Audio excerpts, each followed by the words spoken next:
G'day guys, we just thought we'd put a little video together of one of our new RB25 intake manifolds. The runs that we have just done is directly across from running, I'll show you, directly across from running this intake manifold on the exact engine. So we done some power runs with the other one that we just showed you, the polished one, across to our RB25, the RajabRacing RB25 intake manifold. And as you can see, I mean, even fitment, they look quite good. They work extremely well. If we go across to the dyno, so this car on the same boost previously made 302 kilowatts, or 306 kilowatts, sorry. We've changed across to our intake, it made 321. We have optimized the tune, however, to suit this manifold. It wasn't just a direct bolt-on and test. We have done that although, but I think this is more conclusive. The torque they make earlier, the power they make earlier, there's no need to rev the living hell out of the engines. The engines will last longer, the oil pumps will cope better, and they will be a lot more drivable. So whether it's a street, track, whatever it may be, that this is the results that we have been able to achieve quite easily. Yeah.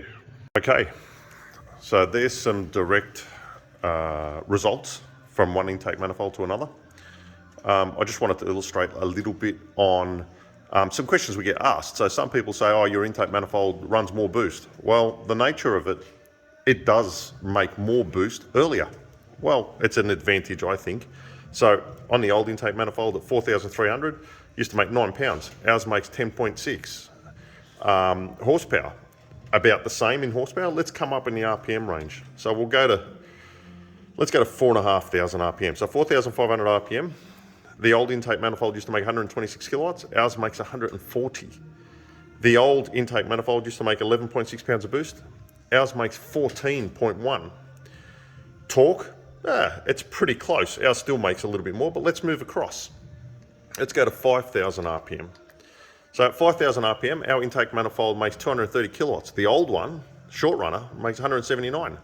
Let's call it 180. We'll give it the bit of a benefit of doubt. Boost, ours makes 16. The old one makes 13. Yeah, it is the nature of the way the intake manifold works. We are running a manual control valve on this, so we're not manipulating in any way. We're trying to keep the boost as close and as steady as possible. I'll illustrate it a little bit further up. If we have a look at torque, the old intake manifold made 374 newtons of torque, derived newtons of torque. Ours is making 434. And if we come across to 5.5, I don't want to bore you with it. So just over 5,500 RPM, the old intake made 213 kilowatts. Ours is making 280 kilowatts. The old inlet manifold used to make 15 pounds of boost. Ours makes 17.3 pounds of boost. The old intake used to make 402 newtons of torque. Ours makes nearly 480 newtons of torque. Let's come across a bit further to 6,000 RPM. 6,000 RPM, our intake, the old intake used to make 246. Ours makes 305.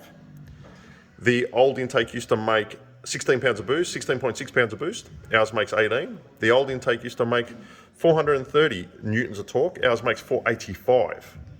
Let's come across a little bit further to where the boost almost catches up. So at 6,500, the old intake used to make 282 kilowatts. Ours makes 324. Boost, almost the same. Torque. The old intake used to make 450, ours still makes 473.